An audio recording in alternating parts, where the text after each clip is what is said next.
क्या कह रहा है इस सवाल में, प्रश्नावली 3.1 नहीं है, ठीक है, प्रश्नावली 3.2 है,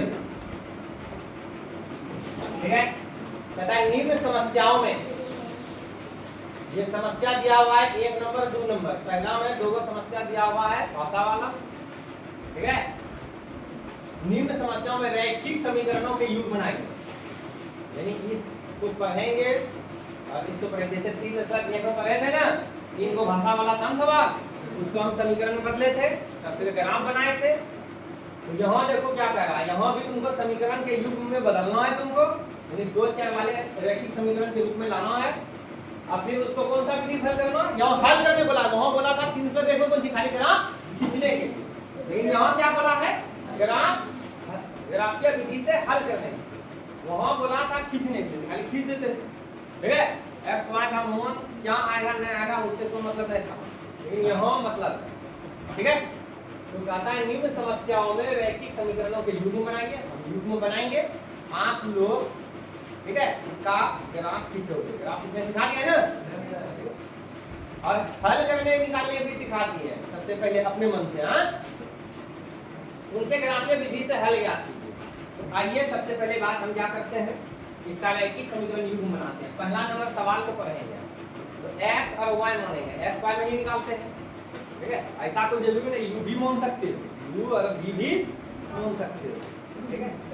तो आइए s और t भी मान सकते हो, लेकिन चलिए ज्यादा प्राय हम x y मान के ही चलते हैं। कहता है कक्षा 10 के 10 विद्यार्थियों, समझ में कैसे समीकरण निकालेंगे। कक्षा 10 के, चाहे कोनो कक्षा का रहा कोई मतलब नहीं, 10 विद्यार्थियों ने एक गणित की पहली प्रतियोगिता में भाग लिया, ठीक है। कितना बच्चा ने, 10 बच्चा, ठीक है, भाग लिया प्रतियोगिताओं में। यदि लड़कियों की संख्या लड़कों की संख्या से 4 अधिक, देखो 2 बात यहाँ पे कोट करने की बात है, ठीक है। एक बात है ये वाला, 10 विद्यार्थी ने भाग लिया, 10 विद्यार्थी भाग लिया, ठीक है। 10 विद्यार्थियों ने क्या किया, एक बात यहाँ, एक लाइन यहाँ छिपा हुआ है, एक समीकरण इसी से निकल जाएगा। दूसरा बात देखिए, दूसरा बात यहाँ छिपा हुआ, दूसरा समीकरण निकलने के लिए लड़कियों की संख्या लड़कों की संख्या से 4 अधिक, ठीक है, समझे। बस यही दूसरे से दूसरा समीकरण निकल जाएगा। एक समीकरण इससे निकलेगा, पिंक कलर से जो मार्किंग किया है, एक ब्लू कलर से, ठीक है, 2 समीकरण निकल गए। कहता है प्रतियोगिता में भाग लिए लड़कों लड़कियों की संख्या क्या। तो आपको हम बताए थे कि अगर जब इसका तुम ग्राफ विधि हल करोगे, तो अगर ग्राफ में 2 समीकरण तो 2 रेखा दी जाएगा, तो 2 रेखा जिस बिंदु पे काटेगा, ठीक है, उस वही बिंदु का जो निर्देशों होगा, यानी x और y का जो मान होगा वही क्या हो जाएगा, उसका हल हो जाएगा। और x और y का मान आ जाएगा, तो तुम जिसको x मानोगे, लड़का को x मानोगे, तो लड़का का संख्या आएगा, ठीक है। y का मान आएगा तो y को लड़की को y मानोगे, ठीक है, तो समझो लड़की संख्या आ गया, यदि y माना तो लड़की संख्या आ गया, ठीक है। ये तुम्हारे मानने पर डिपेंड करता है कि किसको x और y मानोगे, उसके हिसाब से जो भी x y का मान आएगा, वही तुम्हारा लड़का लड़कियों की संख्या। चलिए हम बनाते हैं। तुम एक बात बताओ, इसमें हम पूछते हैं 10 विद्यार्थी यहाँ बोला है, फिर यहाँ लड़कियों की संख्या लड़कों की संख्या से 4 अधिक, लेकिन इतना पढ़ने के बाद इसमें एक चीज तुम मिसिंग देख रहे हो, नहीं हमको लड़का का संख्या मालूम है, ना हमको लड़की का संख्या मालूम है, लेकिन टोटल कितना है विद्यार्थी, जिसमें लड़का भी और लड़की भी। कितना लड़का है कितना लड़की है पता है तुमको, तो हम मान लेंगे लड़कों की संख्या x है, लड़कियों की संख्या y, या तो इच्छा है तो मान लो लड़कियों की संख्या x है, लड़कों की संख्या y, कोई दिक्कत, ठीक है। अब किताब का आंसर जो मिलाओगे, तो अब किताब में क्या माना है वो डिपेंड करता है किताब का आंसर देखने के बाद, ठीक है। तो अब बात दरअसल हम किसको माने भाई, तो हम यहाँ देख रहे हैं कि पहले लड़का का बारे में चर्चा किया, तब लड़कियों का, हम लड़का का x मान लेते हैं और लड़कियों का y मान लेते हैं, ठीक है। अगर समीकरण अगर हूबहू तुम्हारा आंसर से मैच नहीं किया, तो इसका मतलब है कि वहाँ लड़कियों की संख्या x माना होगा और लड़कों की संख्या मुझे माना होगा। चलिए देखते हैं, हम बनाते हैं लड़कों का संख्या मान, ठीक है। तो माना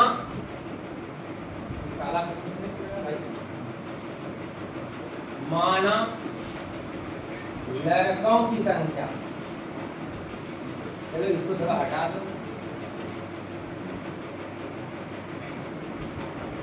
मानो लड़कों की संख्या बराबर x तथा लड़कियों की संख्या बराबर कौन सी y। प्रश्नानुसार ध्यान देना भाई, प्रश्नानुसार लड़का संख्या x लड़कियों संख्या हुआ, दोनों को मिला के कितना विद्यार्थी हो गया 10 विद्यार्थी। समीकरण क्या हो गया, एक समीकरण निकल गया मेरा, एक समीकरण आ गया। अब आते दूसरा समीकरण, पुनः प्रश्न से, पुनः प्रश्न क्या बोला, लड़कियों की संख्या लड़कों की संख्या से 4 अधिक है। ये कौन करो, लड़का संख्या x है, लड़कियों की संख्या y, दोनों के सामने सामने लिख दो। अब बात करो किसका संख्या अधिक है, लड़कों की संख्या से 4 अधिक है। कौन, लड़कियों की संख्या, लड़की संख्या है ना, ये 4 अधिक है, इसमें 4 जोड़ देंगे, अरे 4 और जोड़ देंगे तो आगे जाते 4 हो जाएगा, तो इसमें 4 जोड़ देंगे तो दोनों क्या हो जाएगा। अरे भैया लड़कियों की संख्या 4 अधिक है, नहीं समझ रहे बात, नहीं समझा, नहीं समझा, नहीं समझा, सुनो देखो भाई,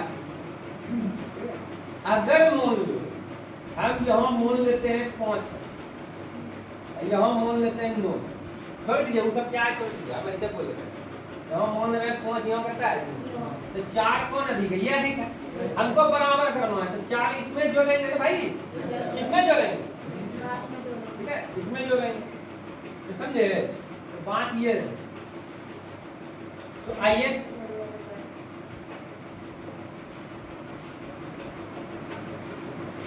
तो 4 इसमें जोड़ देंगे तो लड़की की संख्या के क्या हो जाएगा, बराबर हो जाएगा। अब इससे समीकरण बन जाएगा f प्लस y इधर है, क्या हो गया, ये प्लस 4 उधर गया, क्या हो गया -4, कोई दिक्कत। अब ये समीकरण क्या हो गया भैया आपका सत्य। और इसका आप क्या बना लोगे, ग्राफ खींच लोगे, ग्राफ खींचोगे तो 2 रेखा जो होगा उसमें एक दूसरे को कहीं कहीं प्रतिच्छेद करेगा, जहाँ पे प्रतिच्छेद करेगा वहीं पे उसका आंसर होगा। कैसे आपको बताए थे, ग्राफ सिखाए हैं आपको, मान लो ऐसे जब काट दिया,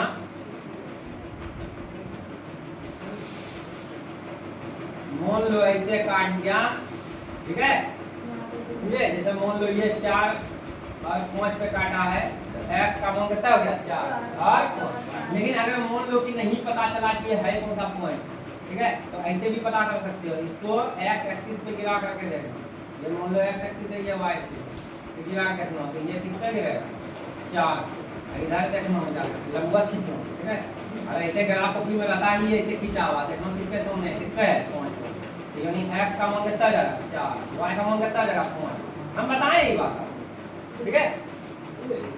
तो चलिए जल्दी समीकरण निकालिए, हम खाली समीकरण बनाते हैं, ठीक है। अब सुनिए एक बात सुनिए, यहाँ पे जो x का मान 4, y का मान जो 5 लिखेगा, सुनो ध्यान से, तो ऐसे नहीं लिखेगा, कारण क्या है, ठीक है, यहाँ पे तुम किस ढंग से नहीं लिखेगा, किस ढंग से लिखेगा, तो तुम लिखेगा अतः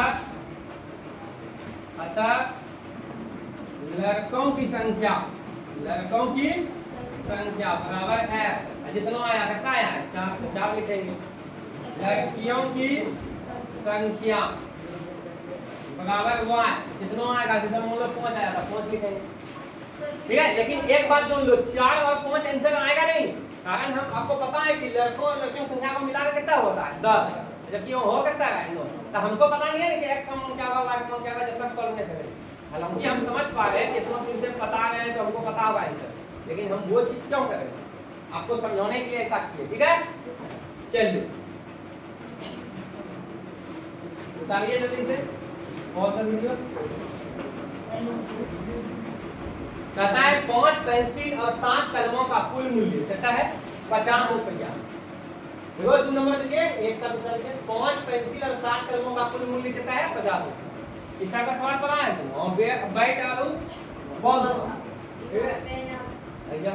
यहाँ देखिए क्या पेंसिल और कलम की बात, 5 पेंसिल 7 कलम का कुल मूल्य कहता है 50 रुपये। जबकि 7 पेंसिल और 5 कलमों का कुल मूल्य कितना है 46 तथा एक पेंसिल का मूल्य एक कलम का मूल्य 42। तो एकदम सरपटे तुमको साफे दिखा दिया है कि क्या करना है, किसको मानना है कि ना। तो चलिए मानते हैं, माना 2 नंबर का दूसरा नंबर होगा पहला का ना सॉल्यूशन। तो माना एक पेंसिल का मूल्य, एक पेंसिल ना लिख करके हम लिख देंगे प्रत्येक पेंसिल, ठीक है। माना प्रत्येक पेंसिल का मूल्य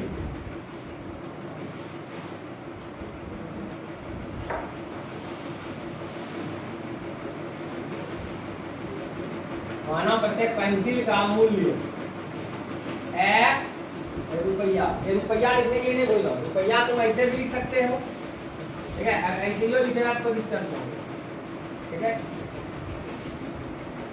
किताब में जैसे दिया होगा, क्वेश्चन में जैसे दिया होगा वैसे लिखना है, लेकिन किताब में देख रहे ये रुपया का साइन दिया होगा, इसी ढंग से लिख देते हैं, ठीक है। तो माना, ठीक है, प्रत्येक पेंसिल का मूल्य कितना है रुपया x तथा प्रत्येक कलम का मूल्य रुपया y है। हो गया प्रश्नानुसार, ठीक है। प्रत्येक पेंसिल का मूल्य x रुपया, प्रत्येक कलम का मूल्य y, ठीक है। प्रश्नानुसार क्या बोला है, 5 पेंसिल 7 कलम, एक पेंसिल का दाम x रुपया है, तो 5 पेंसिल का दाम कितना होगा 5x है भाई, गुणों करते हैं, ठीक है। एक पेंसिल का दाम 2 रुपया है, तो 2 पेंसिल का दाम कितना होगा 4, 3 पेंसिल का दाम कितना होगा 6। क्या कर रहा है, गुणों कर रहा है। उसी तरह यहाँ गुणों, कितना पेंसिल के बारे में बात बोला 5 ना, तो 5 गुणों x यानी 5x प्लस 7 कलम है, कितना कलम है 7 कलम, एक कलम यानी हर एक कलम का दाम हुआ रुपया, तो 7 कलम का दाम कितना होगा 7, और दोनों को मिला के कितना हो गया, दोनों को मिला हो गया 50 रुपया। समीकरण क्या हो गया, और पुनः प्रश्न से,